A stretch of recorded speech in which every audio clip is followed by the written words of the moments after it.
अस्सलाम वालेकुम दोस्तों, मेरा नाम है अली, मैं अभिषेक की तरह मौजूद है और आप देख रहे हैं जिस वक्त क्रिकेट और अली शो, क्योंकि आज दोस्तों देख रहा है दूसरे आप बात करने जा रहे हैं। बात करेंगे जी आज आपके साथ टॉप क्रिकेट न्यूज का सेगमेंट आपसे शेयर करेंगे। नंबर 1 पे आपसे बात करने जा रहे हैं, जो हमारे पास अपडेट आ रही है वो आ रही है जी ट्राई सीरीज की ओर से अपडेट आ रही है। क्या अपडेट है वो आप लोग से शेयर करेंगे। बात करेंगे जी इसके बाद जो हमारे पास खबर आ रही है वो आ रही है जी इंडियन मीडिया के हवाले से जो अपडेट आ रही है कि लगातार जो इंडियन मीडिया के ऊपर जो प्रेशर बनना स्टार्ट हो चुका है बीसीसीआई पर। इंडियन मीडिया का क्यों इतने वो रोले डाल रहे हैं, इस पर बात करेंगे। सौरव गंगुली का ये कहना है कि भाई अब टाइम आ गया कि मूव ऑन करें, इस पर बात करेंगे। डब्ल्यूसीएल में पाकिस्तान लगातार जीत रहा है, इस पर गुफ्तगू करेंगे। और वेस्ट इंडीज वर्सेस ऑस्ट्रेलिया के दरमियान टी20 सीरीज भी जारी है, उस पर भी बात करेंगे। तो अगर आप हमारे चैनल पर पहली बार आए चैनल को सब्सक्राइब करें और साथ ही तो बात का खास करते हैं। बात बताइएगा, आपने आज कैरेबियन स्टाइल की शर्ट पहनी है, कलरफुल में। मैं भी आपसे ही बात कर रहा था कि अभी वेस्ट इंडीज और पाकिस्तान की सीरीज भी शुरू होने वाली है, तो जो आपका स्टाइल है बिल्कुल कैरेबियन जैसा लग रहा है। एक्चुअल में ना आज बहुत गर्मी पड़ रही है, तो मैंने अपना सारा जो मैंने अलमारी खोल कर देखी ना, उसमें सबसे जो मुझे लगा ना कि इससे हर जगह से मुझे हवा लगेगी, मुझे ये शर्ट लगी, इसलिए मैंने ये निकाला। कैरेबियन स्टाइल की जरा खुली खुली हवा। मेरी भी अभी तबीयत खराब हुई है, फीवर हुआ है, वो मौसम भी इस तरह का हुआ है, गर्मी बहुत ज्यादा है। तो बात का आगाज करते हैं नंबर 1 खबर के साथ जो हमारे पास आ रही है। तो ट्राई सीरीज के हवाले से जो अपडेट आ रही है, क्या अपडेट है जी? Tri series Pakistan, Afghanistan, UAE कब से होंगे आमने सामने? देखिए, पाकिस्तान की जो अब वेस्ट इंडीज के बाद पाकिस्तान ने खेलना है, वो ट्राई सीरीज खेलनी है। और आपको पता है ऑलरेडी जो एशियन क्रिकेट काउंसिल का इजलास हुआ था, जहां पर अफगानिस्तान के मीर वाइस साहब भी मौजूद थे, पाकिस्तान क्रिकेट बोर्ड के जो चेयरमैन मोहसिन नकवी भी मौजूद थे, तो वहां पर उन्होंने बात कर लिया। और यूएई को भी जो उनके चेयरमैन थे वो भी मौजूद थे। इवन जो पाकिस्तान के सुबहान अहमद हैं, जो आपको पता है बहुत टाइम से पाकिस्तान क्रिकेट बोर्ड के सीओओ के फराइज अंजाम दिए थे। एक टाइम पर यहां पर कहा जाता था कि पाकिस्तान क्रिकेट बोर्ड में हर चीज तब्दील हो जाती है, सिर्फ सुबहान अहमद जो सीओओ साहब है वो तब्दील नहीं होते। तो खैर वो यूएई क्रिकेट बोर्ड के साथ काम कर रहे हैं, तो वो भी मौजूद थे। तो फाइनलाइज हो चुकी है और अब ये भी फैसला कर लिया गया कि सीरीज खेली कहां जाएगी। चूंकि एशिया कप के लिए जो 2 वेन्यूज फाइनलाइज किए गए हैं वो दुबई और अबू धाबी हैं, तो कहा यह गया कि शारजा जो है वहां पर यह सीरीज खेली जाएगी। पाकिस्तान, अफगानिस्तान और यूएई की ट्राई सीरीज ये शारजा होस्ट करेगा। इसको अगस्त के आखिरी हफ्ते में शेड्यूल किया जाएगा। तारीखें जो आ रही हैं वो कहा जा रहा है कि 25 तारीख के बाद आप इस सीरीज को रखो। पॉसिबल तौर पे जो नजर आ रहा है वो 28 अगस्त से ये सीरीज आगाज होगा। इस सीरीज का कहा यह जा रहा है कि इसमें सबको 2 मैचेस नहीं दिए जाएंगे अभी, सॉरी, इसका हतमी ऐलान 1 से 2 दिन में आपका शायद शेड्यूल भी आपके सामने आ जाएगा। लेकिन चूंकि थोड़ा सा मामला ब्रॉडकास्टर्स के साथ तय करने हैं और उसके बाद इसका जो फुल अनाउंस है वो कर दिया जाएगा। क्योंकि इस सीरीज को लंबा इसलिए नहीं किया जा सकता क्योंकि यूएई भी है जिसकी इतनी वैल्यू नहीं है, जिसको इतनी फैन फॉलोइंग टीम की नहीं है। तो बात यह है कि अगर पाकिस्तान अफगानिस्तान के मैच को तो स्पॉन्सर चाहते भी हैं, दिखाएं भी, और व्यूवरशिप भी जबरदस्त है। लेकिन अगर पाकिस्तान अफगानिस्तान का एक मैच हो गया, फिर यूएई और अफगानिस्तान का जो मैच होगा उसके लिए स्पॉन्सर नहीं इतने मिलेंगे। तो अगर आप यूएई के लिए भी मुश्किल, ऑब्वियसली वो भी फिर थोड़ा सा और हो जाएगा। लेकिन ये जो आपका अफगानिस्तान यूएई का वो तो बिल्कुल ही, इवन जो आपके ब्रॉडकास्टर हैं वो कह रहे हैं भाई हम पैसे अपने दे के इस मैच को दिखा रहे हैं, क्योंकि वो तो कोई टीवी पर भी नहीं देख रहा, तो उस पर तो एड्स भी ना होने के बराबर है। तो वो तो ब्रॉडकास्टर का अपना ही खर्चा होगा, जो बल्कि खर्चा ज्यादा है दिखाने का, वो तो पैसे ही नहीं पूरे करेगा मैच अफगानिस्तान यूएई का। पाकिस्तान यूएई का फिर भी मैच कुछ ना कुछ कर ही जाएगा। तो वो 2 मैचेस तो पॉसिबल नहीं है कि आप अफगानिस्तान यूएई के 2 मैच करवा दो। 2 मैच पाकिस्तान यूएई के भी वैसे भी डाउन है, लेकिन पाकिस्तान अफगानिस्तान के जो 2 मैच हैं वो अच्छा कर सकते हैं। लेकिन फैसला फिर यही किया जा रहा है कि एक मैच हो जाएगा, एक पाकिस्तान अफगानिस्तान, एक यूएई पाकिस्तान और एक अफगानिस्तान यूएई। और फिर जो 2 फाइनल में होंगी, यानी कि उम्मीद लगानी चल रही है पाकिस्तान में एक ट्रांजिशन सीरीज हुई है, बिल्कुल पाकिस्तान अफगानिस्तान का फिनाले हो जाएगा। तो 2 पाकिस्तान अफगानिस्तान के मैच मिलेंगे। 28 तारीख से पॉसिबल तौर पर जो तारीखें आ रही हैं इस सीरीज का आगाज होगा और 4-5 सितंबर तक इस सीरीज को कंक्लूड कर दिया जाएगा। और फिर पाकिस्तान जो 1 आध दिन आराम करने के बाद अपनी एशिया कप की जो तैयारियां होंगी उनमें लग जाएगा। खैर जी, इसके बाद हमारे पास अपडेट आ रही है जी, वो हमारे पास अपडेट आ रही है इंडियन मीडिया के हवाले से। तो बहुत ज्यादा इंडियन मीडिया ने प्रेशर क्रिएट करना शुरू कर दिया है एशिया कप को लेकर। जो इंडियन मीडिया इस वक्त बड़ी स्ट्रांग कैंपेन रन कर रहा है अगेंस्ट बीसीसीआई। हर तबके से जो लोग वहां पर अब खड़े हो चुके हैं। स्पेशली पॉलिटिक्स की बात करें तो जो अपोजिशन जमाते हैं उन्होंने भी अब जो है बड़ा एक प्रेशर बनाना शुरू कर दिया है। तो एशिया कप के लिए जो टाइम गुजरता जाएगा, मुश्किलात बीसीसीआई के लिए बढ़ती जा रही है। देखिए, कल एशिया कप का शेड्यूल आया, हमने भी ये बात की क्रिकेट की जीत है, बीसीसीआई ने एक अच्छा डिसीजन भी लिया और वो मजबूर भी थे। मोहसिन नकवी को भी आपको तारीफ करनी पड़ेगी, उन्होंने बड़ा जबरदस्त किस्म के तरीके से हर चीज मनवाई, जिस तरह चैंपियंस ट्रॉफी में भी किया, इस यहां पर भी एशिया कप में भी हर चीजें बेहतर हुई। फिर शेड्यूल भी अनाउंस कर दिया गया।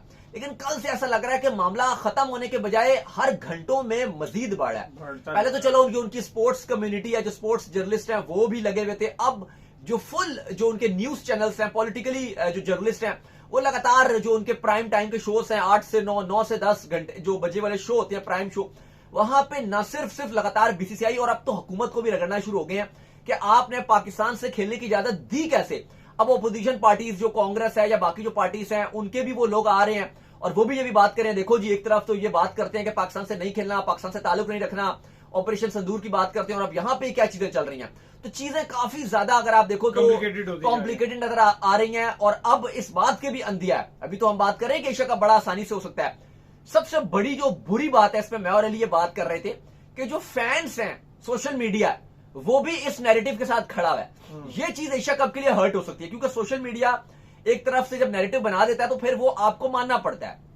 और हमने भी ये बात देखी है कि जहां पर मेजॉरिटी होती है हम भी इवन पाकिस्तान में भी आप देखो, अब हम स्पोर्ट्स जर्नलिस्ट हैं लेकिन हमें पता है कि जब हम अपनी बात मनमानी होती है और हमें लगता है कि गलत हो रहा है और हम भी जब प्रेशर बनाते हैं वो चीजें होती है, वो पीसीबी भी करता है। ये ऐसा नहीं है कि सोशल मीडिया का प्रेशर की वैल्यू बहुत ज्यादा है। तो आप ये देख लो कि इस टाइम जो इंडियन मीडिया है और सोशल मीडिया जो है वहां की, वो हुकूमत के ऊपर दिन ब दिन प्रेशर बना रही है। अब देखो हकीकत तौर पे जो गवर्नमेंट और बीसीसीआई उनका एक स्टैंड रहा है कि हम एशिया कप और वर्ल्ड कप खेलते हैं। पिछले 10-12 साल से कितना कुछ हुआ है पाकिस्तान और इंडिया के दरमियान, कभी पुलवामा, कभी कुछ, पीछे भी बहुत कुछ होता रहा, लेकिन फिर भी चीजें चलती रही थी। क्रिकेट नहीं होती बायलैटरल सीरीज, 2012 में आप आखिरी बार खेले थे, लेकिन एशिया कप होता है और वर्ल्ड कप में मैच होता है। क्योंकि एशिया कप की जो बात है वहां पर बीसीसीआई सबको बताता है कि भाई मैं बहुत बड़ा हूं, मैं 25 ममालिक को लीड करता हूं, मैं पैसा बना के देता हूं, और प्लस बीसीसीआई होस्ट भी है। अब सवाल यहां पर यह है कि क्या एक दाऊद ये भी एक तरफ से आ रहा है कि बीसीसीआई ने ओलंपिक्स के लिए बिड भी करनी है, ठीक है, और उसमें इंडिया ने, बीसीसीआई मुंह से मेरे निकल गया, इंडिया ने, तो उसके चलते भी कुछ जरा ये भी कोट कर रहे हैं कि इंडिया को इजाजत इसलिए भी दी गई है क्योंकि उन्होंने अपना एक जो सॉफ्ट इमेज है वो पूरी दुनिया में बिल्ड करना है। हाँ, ऑब्वियसली हुकूमत का ही है, लेकिन अब जो उनकी मीडिया है वो अपना चूरन बेच रही है, उसको पता है। देखो इंडियन मीडिया में बड़ा आसान है, आप पाकिस्तान के लिए बात करो, पाकिस्तान के खिलाफ बात करो इन शॉर्ट, तो आपको व्यूवरशिप मिलेगी, आपको बहुत फायदा होगा। अगर आप पाकिस्तान के खिलाफ हो गया, आग लगाओ खूब पाकिस्तान को, ये हो गया, तो आपको बहुत फायदा होता है। अब मसला यहां पर यह है कि अब इंडिया जो बीसीसीआई है, अब वो एशिया कप का होस्ट भी है, उसके लिए आसान नहीं है। ब्रॉडकास्टर सोनी है जो इंडिया का ही है एक्चुअली, जो स्पॉन्सर है सारे वो इंडिया के ही हैं, और वो सारे चाहते हैं कि एशिया कप हो, क्योंकि उन्होंने इस साल के लिए नहीं, अगले 7 साल के लिए उन्होंने पैसा भरा हुआ है। और फिर कॉन्ट्रैक्ट भी कोई चीज होती है ना, उन्होंने सारे साइन ऑब्वियसली, तो ये चीजें बड़ी खराब हुई है। लेकिन अब वहां पे जो पॉलिटिकल पार्टीज हैं, बकिया जो पार्टीज हैं, वो इस हवाले से अब गवर्नमेंट के ऊपर क्रिटिसाइज कर रही हैं। अब मसला ये है कि वो बात करें जी इनको वोट ना देना, फलाना ना करना, बात ना कहीं और से कहीं और चली गई है। तो अब चीज हम ये देख रहे हैं कि अगर इसी तरह से चीजें चलती रही और अगर हुकूमत के ऊपर इतना प्रेशर आ गया कि यार ये एक छोटा सा जो क्रिकेट इवेंट है, इसकी वजह से हमारी पॉलिटिक्स खराब हो रही है, अगर बीजेपी ये सोचेगी और ये समझेगी, तो फिर आप देखोगे कि यू नेवर नो कि अगले हफ्ते ही मुझे नहीं लग रहा कि ये कहानी बहुत आगे जा सकती है। अगर एक हफ्ता भी, मैं आपको ज्यादा ही बता रहा हूं, अगर इतना प्रेशर बना तो फिर आप कोई नेगेटिव ही डिसीजन सुनोगे या खबर सुनोगे, और हमसे ही शायद सुनोगे कि एशिया कप जो है वो कैंसिल हो गया, या एशिया कप को पोस्टपोन किया जा रहा है, ये एशिया कप को 1 साल के लिए रोका जा रहा है। लेकिन ये अनफॉर्चुनेट है, ये गंद जो एक्चुअली शुरू किया गया था, ये WCL में लेजेंड्स की तरफ से शुरू किया था, 1-2 की तरफ से धवन थे, यूसुफ पठान थे, इरफान पठान थे और हरभजन थे, ये 4 ने स्टार्ट लिया था। यूसुफ पठान भी पॉलिटिकल बंदे हैं, धवन की भी क्रिकेट खत्म हो गया, खबरें हैं कि उन्होंने भी पॉलिटिक्स ज्वाइन करनी है, वो बस इनकी वजह से चीजें थोड़ी सी खराब हुई हैं। खैर, इसके बाद जो पॉजिटिव खबर आ रही है वो ये आ रही है कि सौरव गंगुली जो कि दादा है, जो कि आपको याद होगा कि 2016 में जिस टाइम पाकिस्तान के मैच का बड़ा मसला बन गया था, तो इनके अपने शहर में फिर वेन्यू को जो शिफ्ट कर दिया गया था और दादा ने कहा था हम इधर करवाएंगे मैच भाईजान, कोई मसला ही नहीं है। और फिर वहां पर बड़ा जबरदस्त उनका मैच हुआ था जिसमें इमरान खान भी गए थे, वसीम अकरम भी गए थे, वहां उनको जो है वो बड़े हार शार भी जो है पहनाए गए थे। पाकिस्तान बड़े बुरे तरीके से मैच आ गया था क्योंकि पिच ने बहुत गंदी सी फिरकी ले ली थी, कोई 78-79 पाकिस्तान ने रन किया था, मुझे अभी तक याद है। तो ये मैदान में आ गया सौरव गंगुली और इन्होंने ये कहा है कि भाईजान अब हम एशिया कप जो है वो स्मूथली होना चाहिए और मूव ऑन होना चाहिए। अब हमें देखिए, बिल्कुल आप कोलकाता के मैच की बात कर रहे हैं, बंगाल की जो सीएम थी ममता बनर्जी, उन्होंने भी कहा था कि हम फुली सिक्योरिटी प्रोवाइड करेंगे क्योंकि पहले धर्मशाला में चीजें बड़ी खराब हो गई थी। देखिए, आज सौरव गंगुली का बड़ा पॉजिटिव बयान है, जहां पे भी हमने सारी बात की कि इंडियन मीडिया का एक नैरेटिव बन रहा है, पॉलिटिकली का मामला खराब चल रहा है, इसको पॉलिटिकल रंग दे दिया गया है। वहां पर सौरव गंगुली ने कहा है कि ठीक है, पुलवामा में जो हुआ, उन्होंने कहा पहलगाम, उन्होंने कहा कि वो बहुत ही गलत हुआ, उन्होंने कहा कि और आइंदा उम्मीद करते हैं कि इस तरह की कोई चीज ना हो, लेकिन उन्होंने कहा कि अब आपको मूव ऑन होना चाहिए। एशिया कप है, ये कोई बायलैटरल सीरीज नहीं है। एशिया कप और वर्ल्ड कप पाकिस्तान और इंडिया के मैचेस पहले भी होते रहे हैं। स्पोर्ट्स को आपको अलग रखना चाहिए, और अगर जिस तरह से ये एशिया कप अनाउंस किया गया, इसकी डेट्स अनाउंस की गई हैं, ये बड़ी खुशाइन बात है, ये बड़ी एक पॉजिटिव चीज है। और पाकिस्तान इंडिया का मैच होना चाहिए, दुनिया भर की व्यूवरशिप इसको देखती है, तो एक बड़ी अच्छी बात है। तो गंगुली ने सारी अच्छी बातें कही। अब आप देखो ना, इंडियन मीडिया में इस चीज का भी एक लगा हुआ था चीज है कि भाई मोहसिन नकवी ने ट्विटर पे खुद क्यों शेड्यूल अनाउंस कर दिया। शायद वो भूल गए कि जो पिछले एशिया कप होते रहे वो जैशा भी अनाउंस करते रहे हैं। प्रेसिडेंट है भाई अभी हमारे, तो जब पहले वो कहती है पहले उन्होंने ट्विटर में अनाउंस किया और पता नहीं शायद उनका ट्विटर भी इंडिया में बैन था, कोई ऐसी बात चल रही थी। लेकिन अब आप ये देखो कि उन्होंने तो खुद जब जैशा थे तो वो भी ट्विटर पे अनाउंस करते रहते थे, एशिया कप की डेट्स अनाउंस कर रहे हैं, सब चीजें अनाउंस कर रहे हैं। बाद में एशियन क्रिकेट काउंसिल ने भी अनाउंस किया। लेकिन अब देखो जिस तरह से चीजें चल रही हैं, सौरव गंगुली ने बड़ी पॉजिटिव बात किया और उन्होंने कहा कि यार एशिया कप आगे होना चाहिए, ठीक है आपके ताल्लुकात खराब रहे हैं पास में, लेकिन अभी अगर ये मौका मिल रहा है तो अभी आप इसको अवेल कीजिए, एक अच्छा कंपटीशन होगा। और मैं आपको ये बात गारंटीड से कह सकता हूं, और ये मैं नहीं कह रहा, ये भारतीय बहुत बड़े बड़े अखबार भी कह रहे हैं कि अगर ये इंडिया पाकिस्तान का मैच हो जाता है स्मूथली एशिया कप का, तो ये हाईएस्ट एवर व्यूवरशिप वाला ये इंडिया पाकिस्तान का मैच होगा। और पहली बार ऐसा होगा कि विराट कोहली और बाबर आजम दोनों ही नहीं खेल रहे इंडिया पाकिस्तान के मैच, फिर भी इतना बड़ा मैच बन जाएगा। और उन दोनों के बगैर भी, क्योंकि बाबर आजम की भी एक बड़ी हाइप रहती है, विराट कोहली की एक बहुत बड़ी ग्लोबली बड़ी हाइप रहती है, दोनों के बगैर इस मैच की जो व्यूवरशिप है ये तमाम रिकॉर्ड तोड़ देगा। और सोनी को ये बात पता है, वो लगे हैं कि भाई ये मैच उन्होंने पता है, ये लोग कह रहे हैं बाइकआउट जो कर रहे हैं, देखना सब ने है इस मैच को, कोई छोड़ नहीं सकता। सब है, इस मैच की कहा जा रहा है कि इतना हाइप रहेगा, जो कुछ वो आप कह लो कि जो अखबार वो ये भी कह रहे हैं कि इतनी इसकी हाइप बनेगी कि आप देखोगे कि लोग एक दिन पहले इसकी जो पीक है वो चढ़ जाएगा। तो मजा आने वाला है इस मैच का। आई होप कि एशिया कप किसी तरीके से और अच्छे तरीके से हो जाए। खैर इसके बाद जो अपडेट आ रही है वो आ रही है WCL के हवाले से अपडेट आ रही है कि पाकिस्तान ने WCL के अंदर बड़ी जबरदस्त किस्म की जो है विनिंग जो स्ट्रीक है वो पकड़ी हुई है। लगातार जो है पाकिस्तान जो इधर जीतता जा रहा है। इवन शर्जील ने जो एक मैच में सेंचुरी मारी है और कामरान अकमल लगातार स्टंप मिस कर रहे हैं। ये दो चीजें हो रही हैं। सॉरी बल्कि कामरान अकमल ने मारी है, मुंह से शर्जील जो है निकल गया और नाम ही उनका लेना चाहता। और कामरान अकमल लगातार दाऊद से स्टंप मिस करी जा रहे हैं। पहले उन्होंने शेब मलिक की बॉल पे स्टंप मिस किया, फिर उन्होंने हफीज की बॉल पे स्टंप मिस किया। पुरानी यादें ताजा कर रहे हैं। वो तो हर मैच में दो से तीन कभी कैच छोड़ देते हैं, कभी कुछ कर देते हैं, लेकिन उन्होंने हर चीज पे शटअप कॉल दे दिया।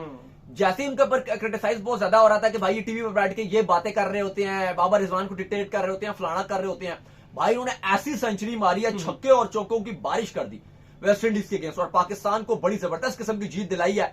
दूसरी तरफ जो आपके रोमान रईस है भाई, वो क्या कमाल किस्म की गेंदबाजी कर रहे हैं। 3 ओवर्स में 4 रन सिर्फ दिए और 3 खिलाड़ी आउट किए। पूरी जो लेजेंड लीग है कमाल करें। और इवन वो इनिशियली स्क्वाड में नहीं थे, उन्होंने ट्वीट किया कि भाई सब चैंपियन इकट्ठे हो रहे हैं तो मैं भी चैंपियन हूं, मुझे भी बुला लो। तो फिर अगले दिन हमने देखा कि वो उनको भी बुला लिया गया और वो भी पहुंच गए। लेकिन अली साहब, कामरान अकमल की पारी बेहतरीन थी, शानदार किस्म की। उन्होंने 13 चौके और 5 छक्कों की मदद से 182 प्लस के स्ट्राइक रेट से 113 रन की पारी खेली और आसानी वेस्ट इंडीज को शिकस्त दे दी। पाकिस्तान ने 200 बनाया कल 4 विकेट के नुकसान पे और वेस्ट इंडीज सिर्फ 151 बना सकी। बड़े बड़े नाम थे, क्रिस गेल, पुलार्ड, डीजे ब्रेवो, सबको ठुस करके रख दिया। और जो पॉइंट टेबल है उसमें पाकिस्तान कल तक तो टॉप स्पॉट पे था, लेकिन आज साउथ अफ्रीका को जो अपनी जीत मिली है, जहां पर एबी डिविलियर्स ने अपनी दूसरी सेंचुरी जड़ दिया है। पहली तो उन्होंने 150 के टारगेट में, इंग्लैंड ने 150 का टारगेट दिया, वहां पे हाशिम आमला और ये दोनों ओपनिंग करके ने आए और वहीं पर ही 100 मार दिया एबी डिविलियर्स ने। और अभी फिर एबी डिविलियर्स ने जो है वो आज 100 मार दिया और कमाल किस्म की फॉर्म में नजर आ रहे हैं। तो साउथ अफ्रीका अब पाकिस्तान से आगे चला गया, लेकिन दोनों अगर आप बात करें तो साउथ अफ्रीका तो इवन एक मैच हार गया, लेकिन पाकिस्तान तो अनबीटेबल है, क्योंकि पाकिस्तान साउथ अफ्रीका के मैच में भी पाकिस्तान ने साउथ अफ्रीका को हराया था। तो इस टाइम लेकिन साउथ अफ्रीका ने मैचेस ज्यादा खेले हैं, पाकिस्तान ने सिर्फ 3 मैच अभी अगर आप कहो कि उनके हुए हुए हैं जो उन्हें जीत मिली है। एक इंडिया वाला मैच उनका हुआ ही नहीं, वो तो 1-1 पॉइंट मिल गया। और दूसरी तरफ अगर आप साउथ अफ्रीका की बात करते हो तो उन्होंने 5 मैच खेले हुए हैं। इंडिया इस टाइम बिल्कुल लोएस्ट नंबर पे नजर आ रहा है, एक भी उनकी टीम नहीं जीती मैच। अलबत्ता उनके पास भी 1 पॉइंट और वही वो पॉइंट मिला है जो उन्होंने पाकिस्तान वाला मैच नहीं खेला था। दूसरी तरफ कल धवन से भी वो आए तो उनसे पूछा गया कि आप WCL अगर दोबारा इंडिया पाकिस्तान का मैच होगा तो आप खेलेंगे। ये एक पाकिस्तानी सहाफी ने सवाल पूछा था, तो उन्होंने पहले तो नाराजगी का इजहार किया कि भाई मुझे आप ये क्यों पूछ रहे हो, जान के उन्हें पता चल गया था, गुस्सा भी उन्होंने किया। लेकिन बाद में उन्होंने कहा नहीं जी, जो है ना अगर अब भी आता है तो मैं अब भी नहीं खेलूंगा। लेकिन खबरें तो ये आ रही कि इंडिया तो बाहर हो रहा है WCL से। हाँ, लेकिन नहीं देखो अभी अब 6ठे नंबर पे है ना। अब इंग्लैंड आपको नजर आ रहा है, इंग्लैंड ने 3 हारे हैं, इंग्लैंड भी 1 नहीं जीता। इंग्लैंड के पास भी 1 पॉइंट है, ये 5वें पे है। वेस्ट इंडीज 1 जीता हुआ है। अब इंडिया, इंग्लैंड और वेस्ट इंडीज इन 3 में से 1 आगे जाएगा। अब देखो पाकिस्तान साउथ अफ्रीका को तो सेमीफाइनल के लिए क्वालिफाई कर गए। पाकिस्तान साउथ अफ्रीका सेमीफाइनल के लिए जा चुके हैं। ऑस्ट्रेलिया भी 90% चांस है कि वो भी चला गया, क्योंकि उनके भी कहानी ठीक जा रही है। उनके पास भी 5 पॉइंट हैं, एक बारिश का पॉइंट मिल गया था और 2 उनकी जीत के पॉइंट्स हैं। ऑस्ट्रेलिया भी जा रहा है, एक स्लॉट खाली है 4th नंबर की। अब वेस्ट इंडीज, इंग्लैंड और इंडिया एक भी मैच नहीं जीता, इंग्लैंड भी एक भी नहीं जीता। अलबत्ता इंग्लैंड ने मैचेस 4 खेले हुए, इंडिया का मैच एक कम है, लेकिन जो वेस्ट इंडीज है वो एक मैच उसको जीत मिली हुई है। तो अगर वेस्ट इंडीज एक आध अच्छी जीत ले जाता है तो फिर उसका चांस है, और स्पेशली इंडिया के जो इनके साथ मैचेस हैं वेस्ट इंडीज और इंग्लैंड के साथ, वो इंपॉर्टेंट रहेंगे। तो इन तीनों में से एक आगे जाएगी। लेकिन अब देखो ना, अब हुआ एक्चुअली WCL की वजह से ही चीजें खराब हुई। अगर वहां पर भी ये धवन वगैरह 2-4 उल्टी सीधी बातें ना करते तो चीजें बड़ी बेहतर रहती और शायद हमारे लिए चीजें और आसान रहती। लेकिन अब इस टाइम जिस तरह से इन्होंने कहा कि हम दोबारा नहीं खेलेंगे, तो उम्मीद तो यही है कि फिर ये ना ही बेहतर है कि क्वालिफाई करें, क्योंकि अगर ये क्वालिफाई कर जाते हैं सेमीफाइनल के लिए तो दोबारा से ये जो कंट्रोवर्शियल सीन है ये बहुत हाई पकड़ जाएगा। बिल्कुल। खैर जी, इसके बाद जो अपडेट आ रही है वो आ रही है वेस्ट इंडीज और ऑस्ट्रेलिया के हवाले से। तो वेस्ट इंडीज फुल जोर लगा रहा है कि किसी तरीके से T20 जीत जाए, लेकिन वो एक T20 भी ऑस्ट्रेलिया से नहीं जीत पा रहे हैं। वो जो मर्जी करते हैं एंड में हार जाते हैं, चाहे वो 200+ रन भी करते हैं, कभी उनको मैक्सवेल चिमड़ जाता है, कभी उनको कौन नीचे से आके सेंचुरी मार जाता है। बुरा हाल है वेस्ट इंडीज का जी। नहीं, लेकिन आपको मानना पड़ेगा यहां पर कि वेस्ट इंडीज बुरी क्रिकेट नहीं खेल रहा। 4-0 हो चुका है, लेकिन बड़े मजेदार मैच हो रहे हैं। लेकिन ऑस्ट्रेलिया की तरफ से एक आध प्लेयर कुछ खास ही कर जाता है। जो मैच में टिम डेविड इतनी तेज सेंचुरी मार के चले, कभी कोई मार्च कर जाता है, कभी कोई और कर जाता है। आज जो सुबह मैच खेला गया उसमें मैक्सवेल कमाल कर गए भाई। मैक्सवेल ने 17 गेंदों पे 47, 350 के स्ट्राइक रेट से 6 छक्के मारे हैं भाई, और 1 चौका, और कमाल कर दिया। और 206 का टारगेट, जो एक बड़ा टारगेट लग रहा था, लग नहीं रहा था कि ये मैच वेस्ट इंडीज हारेगा, लग रहा था फाइनली एक उनकी जीत आ रही है। लेकिन ऑस्ट्रेलिया ने 49.2 ओवर्स में ये टारगेट भी चेस कर लिया। मैक्सवेल का जो हेरोइक था और कैमरन ग्रीन का नॉट आउट 35 गेंदों पे 55 था। और सीरीज ऑस्ट्रेलिया ने 5 मैचेस की सीरीज 4-0 से ऑलरेडी बढ़तरी हासिल की हुई है। तो चलिए, उम्मीद करते हैं आज हमारा शो आपको आएगा पसंद। वीडियो को लाइक कीजिए, हमारे चैनल को सब्सक्राइब कीजिए, साथ में बेल आइकन को बजाइए, एक और काम कर लीजिए, वे कर लीजिए। इंस्टाग्राम पर आप जाइए, इनको फॉलो कीजिए। इंस्टाग्राम पे मुझे फॉलो कर लीजिए, वहां पे मैं मौजूद हूँ, दाऊद क्रिकेट के नेम। अगर आपको सवाल हो तो भेजिएगा और उनको भी फॉलो कीजिए। मुझे फॉलो कीजिए, मौजूद ऑफिशियल के नाम से लिंक डिस्क्रिप्शन में मौजूद है। जय फॉलो कीजिए, नेक्स्ट। अल्लाह हाफिज़। ख्याल रखिएगा।